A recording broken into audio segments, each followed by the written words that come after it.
Hello students, यहाँ पर हम लोग देखेंगे क्लास 10th के साइंस। और साइंस में हम देख रहे हैं केमिस्ट्री, और केमिस्ट्री में बात कर रहे हैं चैप्टर नंबर 1 जो कि हमारा रासायनिक अभिक्रिया और समीकरण। अब जैसा कि यहाँ पर बात चल रहा है रासायनिक अभिक्रिया और समीकरण, मतलब इसमें क्या आने वाला है, रासायनिक सूत्र आने वाला है। रासायनिक सूत्र जैसे हो गया CH3Cl H2O H2SO4 NaNO3। अब इस सब का प्रयोग हम इस चैप्टर में करने वाले हैं। तो पहले तो हमको ये पता होना चाहिए कि इसका मतलब क्या होता है, NaNO3 का मतलब क्या होता है। देन कुछ कुछ बातें, NaNO3 या H2SO4 का नाम क्या होता है।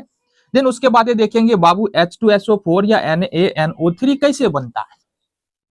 ये सब बात तो पता होना चाहिए क्योंकि चैप्टर का नाम केमिकल रिएक्शन है, तो इन सब बातों, बेसिक बातों की जानकारी होनी चाहिए। अब इन बेसिक बातों के बारे में हालांकि हमने 9th क्लास में पढ़ा अच्छी तरह से, बट क्या फर्क पड़ता है, एक बार रिवीजन कर लेंगे तो सारी बातें फ्रेश हो जाएगी। जो स्टूडेंट पहले पढ़ के आया है बहुत बढ़िया है ना, उसको तो और ज्यादा समझ में आने वाला है। और हो सकता है कुछ स्टूडेंट्स का क्लास छूट गया हो या तब पढ़ने में मन ना लगा हो, अब समझ में आ रहा है कि चलो पढ़ना चाहिए, तो उसके लिए भी बेहतरीन है। एक बार हम देख लेंगे तब जाएंगे चैप्टर पे जाएंगे तो वहां पर सारी बातें हमको अच्छी तरह से समझ में आएगी। आओ जरा, तो हमने क्या क्या सीखने वाले हैं। पहला, केमिकल फॉर्मूला का मतलब क्या होता है। अगर CH3Cl लिखा हुआ है, H2O लिखा हुआ है, H2SO4 लिखा हुआ है, NaNO3 लिखा हुआ है, तो इसका मतलब क्या है, पहली बात। दूसरी बात कि निर्माण कैसे हो रहा है, H2O बनता कैसे है, H2SO4 बनता कैसे है, NaNO3 बनता कैसे है। और तीसरी जो महत्वपूर्ण बात है वो हम देखने वाले हैं कि CH3Cl का नाम क्या है, H2O का नाम क्या है, H2SO4 का नाम क्या है, और किस आधार पर हम खुद से नाम रख सकते हैं। कुछ कौन सी बातें हमको पता होनी चाहिए जिसके आधार पर हम खुद नाम रख सकते हैं। तो ये 3-4 बातें जो है इस पूरे लेक्चर में हम लोग कवर करने वाले, तो बहुत ही बेहतरीन होने वाला है, तुम्हारी बेसिक केमिस्ट्री के लिए बहुत ज्यादा जरूरी है। आज सबसे पहले हम कुछ बातें करें कि जैसे हमारे पास एक सिंपल सा है, जैसे H लिखा है, C लिखा है, P4 लिखा है, या ऐसे देखो ना, H लिखा है, C लिखा है, P लिखा है, K लिखा है। तो इसके लिए तो तुमको संकेत पता होना चाहिए। H का मतलब क्या, हाइड्रोजन, C का मतलब होता है कार्बन, P का मतलब फास्फोरस, K का मतलब यहाँ पर पोटासियम होता है। तो ये बहुत ज्यादा जरूरी है तुम्हारे लिए। हालांकि अधिकतर का नाम यहाँ पर मिल जाएगा तुमको, हाइड्रोजन का H, लिथियम का Li, सोडियम का Na, पोटेशियम का K, अमोनिया का NH4, सिल्वर का Ag, कॉपर का Cu, मरकरी का, तो अधिकतर का तुमको संकेत यहाँ पर मिल ही जाएगा, है ना। फिर भी देखो तुम्हारे बुक में दिया होगा 1 से लेके 30 तक का जितना भी तत्व है और उसका संकेत है, उस सबको तुमको याद कर लेना है, ठीक है। तो अब अगर H लिखा हुआ है मतलब इसका क्या हुआ, H लिखा है मतलब हाइड्रोजन का एक परमाणु, इसका मतलब क्या है, हाइड्रोजन का एक परमाणु। समझना जरा। C लिखा है इसका मतलब क्या है, कार्बन का एक परमाणु, कार्बन का एक परमाणु। और P लिखा है इसका मतलब है फास्फोरस का एक परमाणु, फास्फोरस का एक परमाणु। और K लिखा है इसका मतलब पोटासियम का एक परमाणु, पोटासियम का एक परमाणु। जरा रिलेट करते चलना, हम क्या बताने की कोशिश कर रहे हैं और क्या केमिकल रिएक्शन जो अगला चैप्टर हमारा उसमें जरूरी है क्या नहीं, बहुत ज्यादा जरूरी है, इसलिए हम बता रहे हैं। चलो बहुत बढ़िया। अब हम बोल रहे हैं बाबू कि हम लिख रहे हैं H को कर दिए H2, C को कर दिए C2, P को कर दिए P2 और K को कर दिए K2। या ऐसे लो, ये C4 कर दिए, ये P5 कर दिए और ये K6 कर दिए, कुछ भी कर लिए, समझना है हमको। तो H2 का मतलब क्या है, हमने कहा H मतलब हाइड्रोजन का एक परमाणु। अगर यहां पर 2 लग रहा है इसका मतलब ये हुआ हाइड्रोजन का 2 परमाणु। क्या हुआ इसका मतलब, हाइड्रोजन का 2 परमाणु। समझना ध्यान से। अगर C4 लिखा इसका मतलब क्या है, कि कार्बन का 4 परमाणु। बातें समझ में आ रही है। P5 लिखा हुआ इसका मतलब क्या है, कि फास्फोरस का 5 परमाणु। और अगर K6 लिखा है तो पोटासियम का 6 परमाणु। बातें समझ में आ रही है, यहाँ पर कोई दिक्कत नहीं है, ठीक है। अरे समझो ना, जैसे जैसे मान लो कि यहाँ पर लिखा है N2, है ना, O3, P5, ठीक है, O8। इसका मतलब क्या है, N2 मतलब नाइट्रोजन का 2 परमाणु, O3 मतलब ऑक्सीजन का 3 परमाणु, P5 मतलब फास्फोरस का 5 परमाणु, O8 मतलब ऑक्सीजन का 8 परमाणु। तो बातें यहाँ पर क्लियर है, कोई ऐसा नहीं है कि बहुत ज्यादा मुश्किल वाली बात है, समझ में नहीं आएगा, समझ में आएगा, क्यों नहीं आएगा। अब समझो, कुछ और करते हैं ना, एक और ले लेते हैं यहाँ पर, क्या ले ले भाई, Al3 ले लो। Al3 का मतलब, Al मतलब एल्यूमिनियम, 3 है तो एल्यूमिनियम का 3 परमाणु, यहाँ तक कोई दिक्कत नहीं है। चलो बाबू, यहाँ पर हम 2 लगा रहे हैं, यहाँ पर 3 लगा रहे हैं, यहाँ पर 4 लगा रहे हैं, यहाँ पर 5 लगा रहे हैं, और यहाँ पर हम 6 लगा रहे हैं। अब इसका मतलब क्या है, समझो जरा। हमने कहा कि H का मतलब हाइड्रोजन का 1 परमाणु, H2 का मतलब हाइड्रोजन का 2 परमाणु, N2 का मतलब नाइट्रोजन का 2 परमाणु, और यहाँ पर अगर 2 लग रहा है तो इसका यहाँ से गुना हो जाता है, समझना जरा। तो यहाँ पर अगर गुना कर दे तो नाइट्रोजन का 2 गुने 2 बराबर 4 परमाणु हो जाएगा। कितना हो जाएगा, नाइट्रोजन का 2 गुने 2 बराबर 4 परमाणु हो जाएगा। ऑक्सीजन की बात करें, हमने कहा बाबू ये दोनों गुना हो जाएगा, तो ऑक्सीजन का, यहां से देखना, ऑक्सीजन का 3 गुने 3 बराबर कितना होगा, 9 परमाणु। कोई दिक्कत यहां तक कोई दिक्कत होनी नहीं चाहिए, ठीक है। जैसे यहां पर बात करें कि 4 गुने 5, यहां पर देखना फास्फोरस है, इस दोनों का गुना करेंगे तो फास्फोरस का 4 गुने 5 बराबर 20 परमाणु। इसी तरह से दोनों को गुना करेंगे तो 5 अट्ठे 40, तो ऑक्सीजन का 5 गुने 8 बराबर 40 परमाणु, ठीक है। इसी तरह से यहां पर देखेंगे क्षेत्र का 18, तो एल्यूमिनियम का 18 परमाणु। आई होप तुमको यहाँ पर बातें समझ में आ रही है कि अगर H लिखा है, H2 लिखा हुआ है, 2H2 लिखा हुआ है या 3H2 लिखा हुआ है तो इसका मतलब क्या निकल के आता है, समझ में आ रहा है बात। चलो, हालांकि यहाँ पर बातें खत्म नहीं होती है, कुछ और बातें हैं जिसको हमको जानना है, और जरा उसके बारे में डिस्कस करें। तो यहाँ पर कुछ कंपाउंड लेते हैं, और जब भी कंपाउंड लेंगे तो उसका हम सूत्र को पकड़ेंगे, और सूत्र को पकड़ेंगे तो वहां पर क्या हमारे पास कंडीशन आता है वो देखो जरा। जैसे हम पकड़ रहे हैं, यहाँ पर एग्जांपल ले रहे हैं H2O, दूसरा उदाहरण हम ले रहे हैं NH3, तीसरा उदाहरण ले रहे हैं हम H2SO4, है ना, ठीक है, और चौथा उदाहरण ले रहे हैं हम AlOH का, या ये लो Al2SO4 का हल्थराइज, है ना, 4 एग्जांपल्स। तो जैसा कि हमको पता है H2O को हम लोग बोलते हैं जल, NH3 को बोलते हैं हम लोग अमोनिया, H2SO4 को बोलते हैं सल्फ्यूरिक अम्ल, नाम हम यहां पर लिख रहे हैं।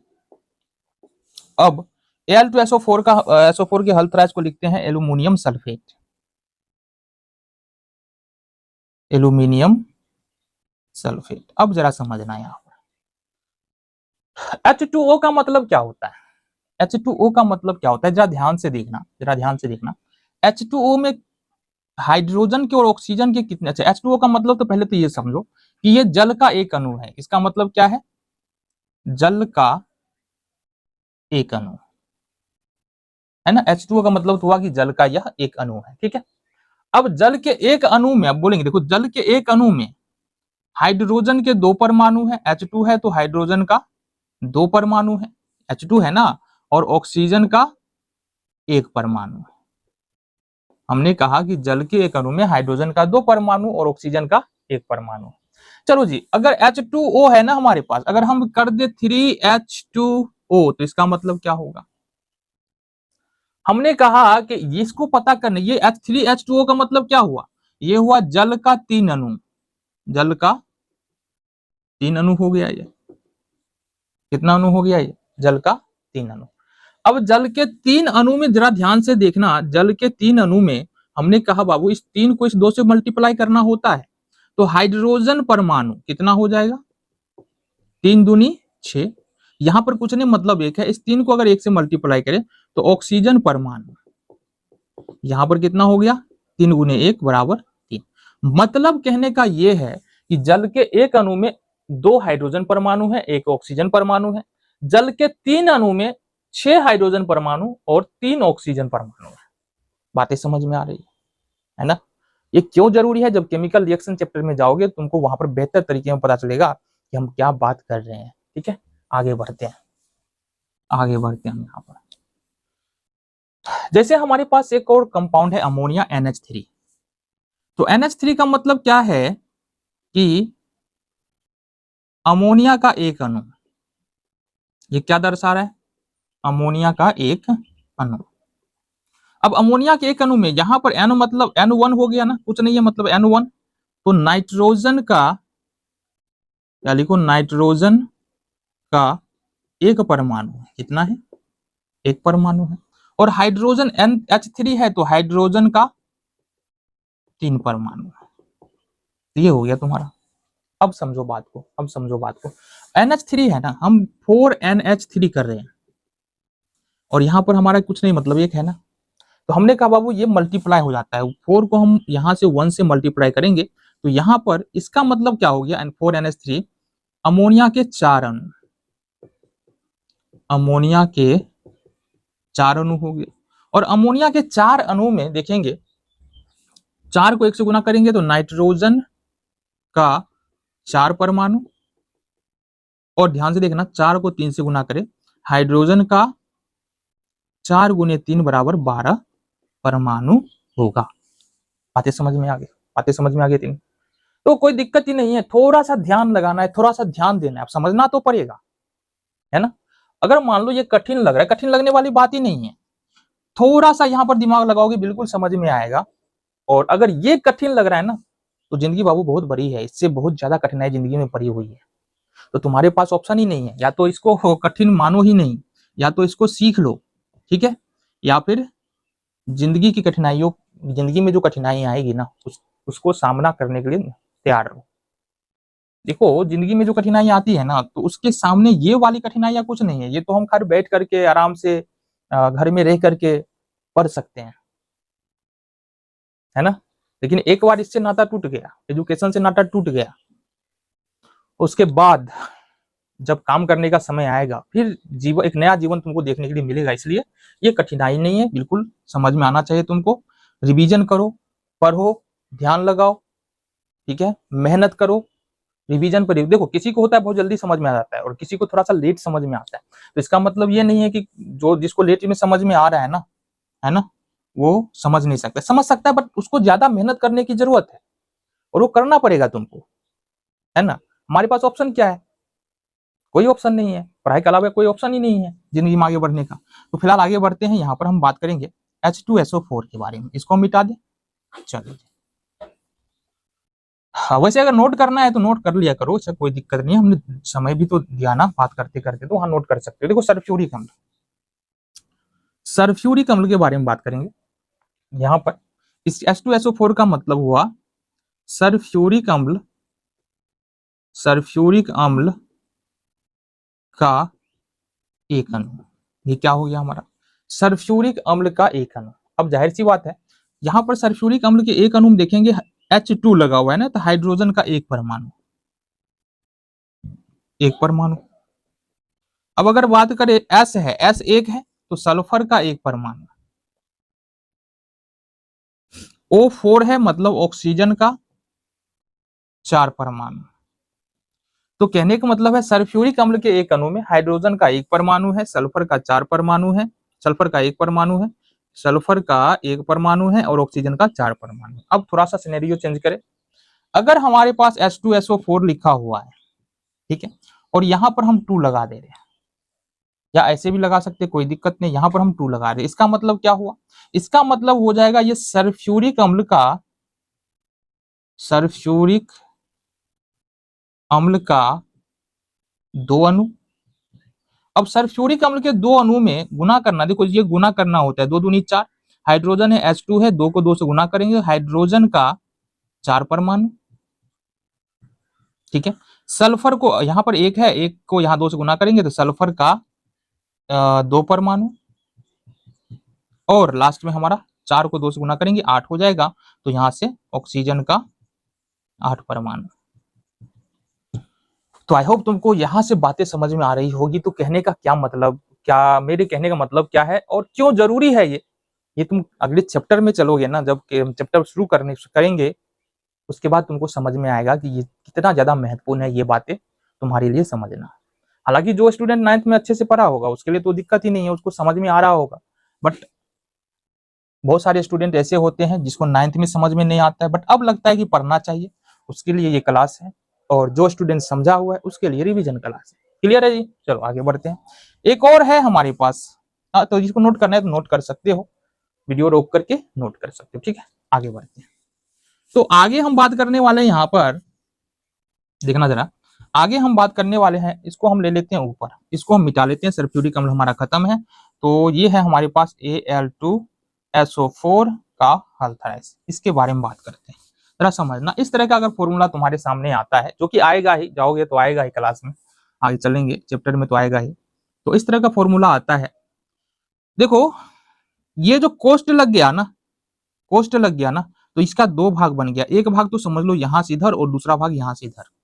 मतलब ये एल्यूमिनियम सल्फेट है। पहले तो देखो इसका नाम क्या है, एल्यूमिनियम सल्फेट, हालांकि ये बात करेंगे एल्यूमिनियम सल्फेट। तो समझो दो भाग बनाना, यहां से एल्यूमिनियम का दो परमाणु, अच्छा एल्यूमिनियम सल्फेट का एक अणु, इसका मतलब तो हो गया ना एल्यूमिनियम सल्फेट का एक अणु। अब इसमें एल्यूमिनियम सल्फेट के एक अणु में एल्यूमिनियम का दो परमाणु, यहाँ देखो Al2 लिखा हुआ है, तो एल्यूमिनियम का दो परमाणु, एल्यूमिनियम का दो परमाणु, पहली बात तो ये समझ लो। ठीक है, अब इस वाले भाग में बात करते हैं कि S1 है और O4 है। ठीक है, और इस कोष्ट में डाल करके यहाँ पर 3 लगाया गया। इसका मतलब ये हुआ, जब ये परमाणु को हम लोग काउंट करेंगे तो 1 को अपन को क्या करना पड़ेगा, 3 से मल्टीप्लाई करना पड़ेगा। तो 1 3 जा 3, S में 1 लगा है, 1 3 जा 3, मतलब सल्फर का 3 परमाणु, ध्यान से देखना। और फिर से ऑक्सीजन का 4 है, 4 को 3 से मल्टीप्लाई करेंगे तो ऑक्सीजन का 4 3 12 परमाणु हो जाएगा। ठीक है, अब समझो हमने यहां पर कहा बाबू Al2SO4 का हल्थराइज, और यहां पर हमने 3 लगाया, तो हमने कहा दो भाग तो है हमारे पास, दो भाग इसको कर दिए, दो भाग तो है हमारे पास। तो इसका मतलब Al2SO4 का हल्थराइज यहां पर 3 लगा, इसका मतलब एल्यूमिनियम सल्फेट का यहां पर कितना अणु हो जाएगा, 3 अणु, 3 अणु हो जाएगा। ठीक है, अब एल्यूमिनियम सल्फेट के 3 अणु में हमको पता है कि यहाँ 3 को 2 से गुना करना होता है, एल्यूमिनियम 2 दिखा रहा है और 3 को गुना करेंगे यहाँ पर, तो एल्यूमिनियम का यहाँ पर होगा 2 गुने 3 बराबर 6 परमाणु। अब इस 3 से देखना जरा, हमने कहा क्या कहा था कि यहाँ पर 1 है, और ये कोष्ट जब खुलेगा ना, खुलेगा क्या, परमाणु जब काउंट करेंगे ना, तो S1 है, S1 को 3 से गुना करेंगे तो कितना हो गया, 3 हो गया, 3 सल्फर, और इस 3 को हम लोग इस 3 से गुना करेंगे तो यहाँ पर सल्फर का हमारा हो गया, हमारा कितना, S1 है, S3 को 3 से गुना किए, फिर इसको 3 से गुना किए, तो यहाँ पर 9 परमाणु हमारा यहाँ पर हो जाएगा। इसी तरह से ऑक्सीजन को देखेंगे, 4 को 3 से गुना करेंगे काउंट करने में, 4 तिया 12 और 12 तिया 36, तो ऑक्सीजन का हो गया 4 गुने 3 बराबर 36 परमाणु। तो आई होप तुमको ये सारी बातें यहाँ पर समझ में आया होगा कि अगर कोई सूत्र लिखा है तो सूत्र में हम परमाणुओं की संख्या कैसे ज्ञात कर सकते हैं। ठीक है, अब आगे यहाँ पर देखना है, ये जो हमने सूत्र देखा है ना आखिरकार, NH3 H2O Al2O SO4 का हल्थराइज, तो इसका निर्माण कैसे होता है और कैसे नाम को लिख सकते हैं, और जरा इसके बारे में